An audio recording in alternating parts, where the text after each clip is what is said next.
Hello guys, welcome to my channel. तो guys, मैं आज आप लोगों के लिए लेके आई हूँ फ्रूट कस्टर्ड की रेसिपी, जो कि हम बनाएंगे तो फ्रूट कस्टर्ड, बट इसमें हम नए एलिमेंट्स ऐड करेंगे और बहुत ही इंटरेस्टिंग तरीके से बनाएंगे। तो चलिए गाइस, आपने बहुत बार फ्रूट कस्टर्ड खाया होगा, लेकिन एक बार इस रेसिपी के साथ बना के आप ट्राई करो, बहुत ही अच्छी रेसिपी है। तो चलिए बिना टाइम वेस्ट किए हम अपनी रेसिपी को स्टार्ट कर लेते हैं। तो गाइस देखिए, यहाँ पे मैंने थोड़े से फ्रूट्स को कट कर लिया है। यहाँ पे मैंने थोड़ा सा बनाना लिया है, थोड़ा सा ऑरेंज, थोड़े से पोमीग्रेनेट, ग्रेप्स और एप्पल। यहाँ पे फ्रूट की जो चॉइस है वो टोटल आपके ऊपर है कि आपको कौन सा फ्रूट पसंद है। यहाँ पे देखिए, मैंने बनाना थोड़ा सा ज़्यादा डाला है और एप्पल थोड़ा कम डाला है और ग्रेप्स भी थोड़ा कम ही लिया है। तो यहाँ पर जो फ्रूट आपको पसंद है वो उस हिसाब से आप अपने चॉइस के हिसाब से डाल सकते हो। तो चलिए गाइस, हम आगे के प्रोसेस पर चलते हैं।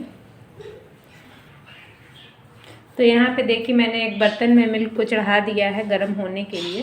तो इसको हम एक अच्छा सा उबाल आने देंगे, तब तक कि हम पकाएं।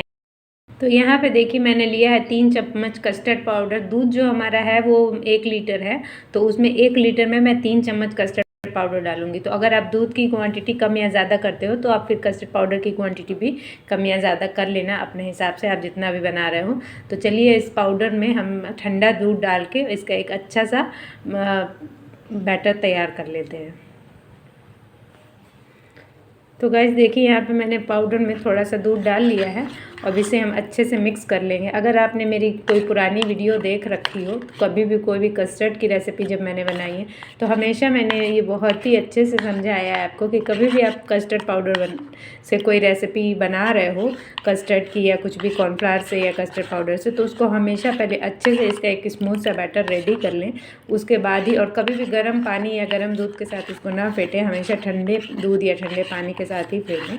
और डायरेक्ट दूध में कभी भी ये ना डालें। अगर आप डायरेक्ट दूध में ये पाउडर डाल दोगे तो ये पूरा लम्स पड़ जाएंगे। तो यहाँ पे देखिए, मैंने कितना स्मूथ बैटर रेडी कर लिया है।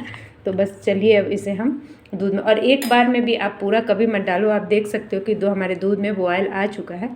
तो बस अब इसे हम धीरे धीरे करके, थोड़ा थोड़ा करके ही डालेंगे, क्योंकि ये बहुत जल्दी थिक हो जाता है। तो अगर आप पाउडर डायरेक्ट डाल दोगे तो फिर वो पूरा लम्स पड़ जाएगा, फिर वो कस्टर्ड आपका किसी काम का भी नहीं रहेगा। तो बस इसे हम थोड़ा थोड़ा करके डाल लेते हैं। आप कॉर्नफ्लावर से भी कोई रेसिपी बना रहे हो तो उसकी भी जो टेक्निक है सेम यही वाली है, कि उसके साथ भी हमें वही करना है कि उसको पहले एक अच्छा सा बैटर रेडी करके उसके बाद से उसमें मिक्स करना है। डायरेक्टली पाउडर कभी भी ऐड नहीं करना है। तो बस अब यहाँ पे गैस के फ्लेम को मैंने, इसमें देखिए थोड़ा सा हमारा पाउडर इसमें रह गया है, तो इसको हम अच्छे से डाल देते हैं। यहाँ पे देखिए, हम फ्रूट कस्टर्ड केक बना रहे हैं। अगर आपको जैसे नॉर्मल जो फ्रूट कस्टर्ड होता है, तो जो कस्टर्ड की जो होता है वो बहुत रनिंग होता है, पतला होता है। लेकिन ये हम केक बना रहे हैं तो हमें इसे थोड़ा ज़्यादा पकाना पड़ेगा। इसे थोड़ा, इसीलिए कस्टर्ड पाउडर भी मैंने थोड़ा ज़्यादा डाला है।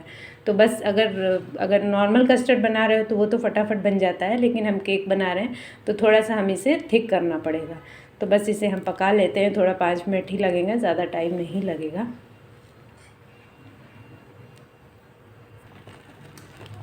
तो देखिए, 3 मिनट हो गए हमारे कस्टर्ड को पकते हुए। तो अब यहाँ पे हम ऐड कर देंगे शुगर। शुगर हमने कितना ऐड करना है वो आप अपने टेस्ट के अकॉर्डिंगली देख लो। मैं यहाँ पे 3 स्पून शुगर ऐड करूँगी। और इसे, चलिए हम इसे जल्दी से मिक्स कर लेते हैं। अब देखिए, हमारा कस्टर्ड थिक होने लगा है। तो बस अब इसे हमें इतना ही पकाना है जितने देर में हमारा शुगर जो है वो इसमें अच्छे से मेल्ट होके मिक्स हो जाए। हमारा कस्टर्ड जो है वो ऑलमोस्ट रेडी है। तो शुगर की जो क्वांटिटी है वो आप अपने हिसाब से देख लो कि आपको कितना मीठा रखना है। तो गाइज़, यहाँ पे देखिए, हमारा जो कस्टर्ड है ये बिल्कुल रेडी हो गया है। अब ये कितना अच्छा थिक हो गया है। तो बस हमें इसे इतना ही रखना है, क्योंकि जब ये ठंडा होगा तो और ज़्यादा जमेगा। तो बस हमें अभी इसी स्टेज पे मैं गैस के फ्लेम को ऑफ कर दूँगी। और चलिए हम अपने नेक्स्ट प्रोसेस पे चलते हैं। तो गाइज़, यहाँ पे देखिए, हमने एक, जो हमारा एक गोल बाउल है और इसके अंदर मैं रख दूँगी ग्लास, क्योंकि हमें इस तरह से बनाना है। और फिर यहाँ पे मैं अपने कस्टर्ड को धीरे धीरे डाल दूँगी।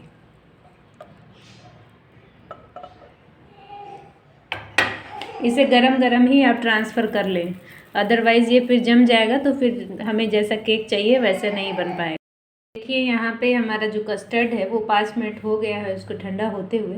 तो अब हम यहाँ पे ऐड कर देंगे, अब हमने जो फ्रूट्स को काट रखा था अब हम वो ऐड कर देंगे यहाँ पे। बहुत ज़्यादा गर्म में आप कभी भी फ्रूट्स को ऐड ना करें, वरना फिर पूरा टेस्ट ख़राब हो जाएगा। तो यहाँ पे देखिए आप एक हिसाब से कि आपको कौन से फ्रूट्स आपने कितना डालना है, उस हिसाब से। तो मेरे ऑरेंजेस मेरे थोड़े सही थे, तो इसलिए मैंने दूर दूर करके चारों कॉर्नर पे मैंने अपने ऑरेंजेस को डाल दिया। पोमेग्रेनेट मैंने ठीक ठाक क्वांटिटी में रखा था, तो इसलिए मैं चारों तरफ डाल दूँगी कि वो हर पीस में आए।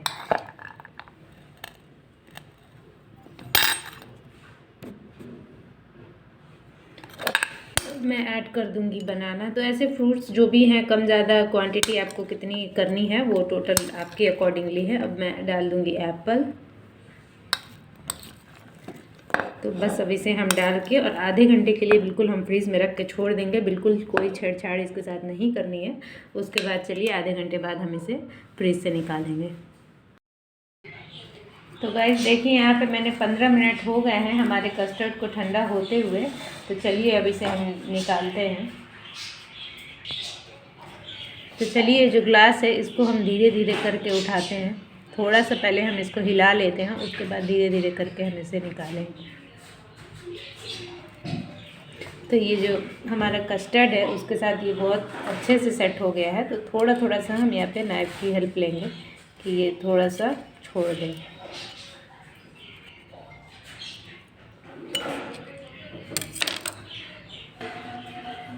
तो देखिए यहाँ पे मैंने अपने ग्लास को निकाल लिया है। तो चलिए अब इसे हम प्लेट में ट्रांसफ़र कर लेते हैं। तो गाइस देखिए यहाँ पे मैंने अपने कस्टर्ड को निकाल लिया। आप देख सकते हो कि ये जो बीच में मैंने ग्लास लगाया था तो वहाँ पे कितना अच्छा होल है। अब इसे हम ऊपर से जो भी ड्राई फ्रूट या आपको अगर फ्रूटी आप ऊपर से और ज़्यादा ऐड करना चाहते हो तो आप यहाँ पे ऐड करके फिर इसको 10 मिनट के लिए वापस से हम फ्रीज़ में रखेंगे ताकि ये और अच्छे से सेट हो जाए। उसके बाद से हम इसे सर्व कर देंगे।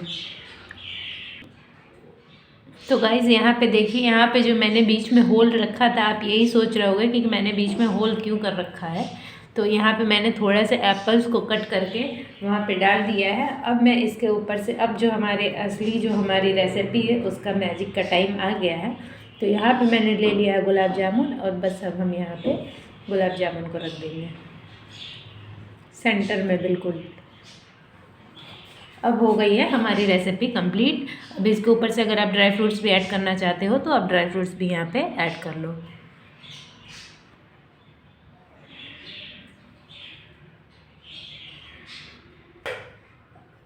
तो गाइस देखिए यहाँ पे मैंने बीच में गुलाब जामुन रख के अब ये जो हमारे डिश का जो ये फाइनल लुक है, तो आप देख सकते हो कि ये कितना ज़्यादा खूबसूरत लग रहा है देखने में और इसमें कितने सारे एलिमेंट्स हैं और कुछ नए ट्विस्ट के साथ हमने ये रेसिपी बनाई है। तो चलिए गाइज आज के लिए बस इतना ही। मैं तो जा रही हूँ अपने कस्टर्ड को एंजॉय करने।